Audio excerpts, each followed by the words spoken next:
Hey, welcome back. How's it going? Today, I want to talk to you about systems. If you've been hanging around me, virtually or in person, for any amount of time, you probably heard me talk about creating systems and why I'm so obsessed with systems in online businesses. So much so that my entire course, Your Most Profitable Quarter Yet, is based around setting up a system of systems within your business, which, by the way, the program is currently open for enrollment, so I'm sure there will be a link somewhere around here for you to check it out. If you want to set up your own system of systems, then join us in there. That's where I show you exactly how to do it in very great detail. But a question that I just got asked today that I thought I would dive into a little deeper is, I'm just one woman, I'm just starting out, which system should I actually start with? Like, where do I start? What's the most important one? I don't have time to do everything all at once. Maybe this is your side hustle. Maybe you have kids and they're home because of coronavirus, or I guess they would be home now regardless. But anyway, maybe you just got stuff going on. So you want to know, where should I start so that, you know, what I do now will actually create a base for me to build on top of afterwards? So great question. And actually, I see a lot of people somewhat start backwards. So I'm excited to clear this up for you today. And my suggestion is that everyone should start with the growth system. So your growth system is basically a way, an automated way, as well as an automated way for you to build an audience. And this is essential. I see a lot of people skip building an audience and want to go straight to operations, the operation system, which is maybe creating a course or working, behind the scenes with clients. And I see a lot of people want to just start with the sales system, even though it's essential.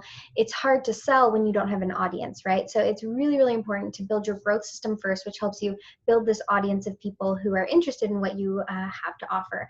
So that's my suggestion. I would say, number one, try to find a way to start building your audience both on social media, but more importantly, with your email list. So we know how important emails are. If you've been in the online space for even a minute, I'm sure you've heard somebody say how valuable emails are. And I don't want to sound like a broken record or just like I'm, saying the same thing as everyone else. But honestly, for my business, it's the number one way we make sales. And if I could go back in time, I would put way more emphasis and way more money into building my email list way earlier, because we would have had much greater results, and these results are compounding.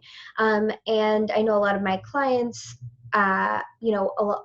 they put a lot of time and energy into building, maybe like an Instagram following or grow a podcast or something like that. And all of that's great, but you want to use those platforms to also grow your email list, because number one, if the algorithm changes, you own that email list. But also we know that people actually take more action, meaning make more purchases from inside their inbox than they do from on social. Because if you think about it, like when you're on social, the entire platform is designed to keep you on social media. So even though they give you swipe ups and links in bio and all of that great stuff, which I love,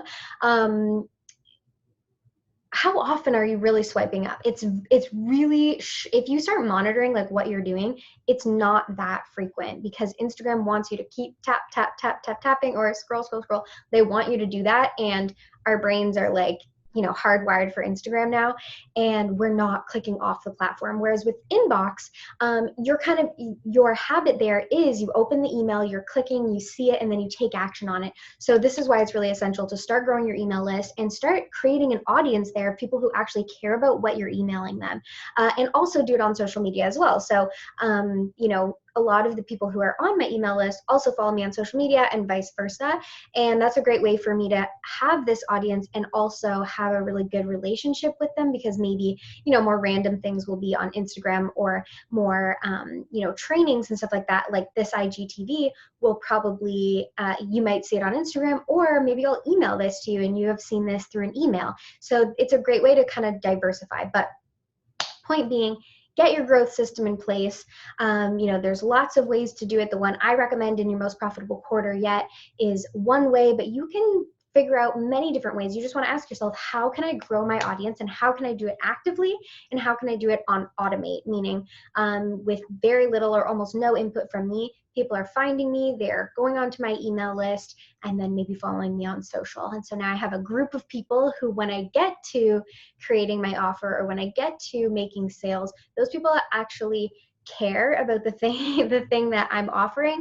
And also, you're going to make better products if you have an audience and you kind of like know what they want, know what they're struggling with, know what outcomes they are looking for, and which transformations you can provide. So where you guys have that crossover, because a lot of times when I first think of like a course or a program or a product that I want to create, what I think people need and what people actually end up telling me that they're struggling with are two totally different things. So if I just like created in this like, you know, in the void, it a lot of times I make less effective product. So it's a really good like process to do with your audience.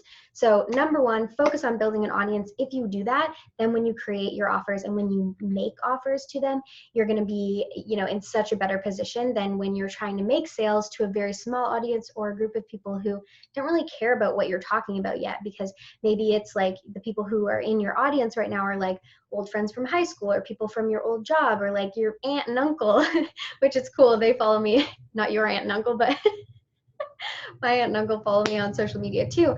But you know, we want it to be a mix of those people and the people who are genuinely interested in what you have to offer. So point is, start with your growth system, get that working for you really well, then start building the other systems on top of that. That's my recommendation, and let me know how you're going to build your growth system below, or if you have any questions, or if you have questions about the entire system of systems in your most profitable quarter yet, you can just DM me, and I'll let you know. All right, see you in my next video.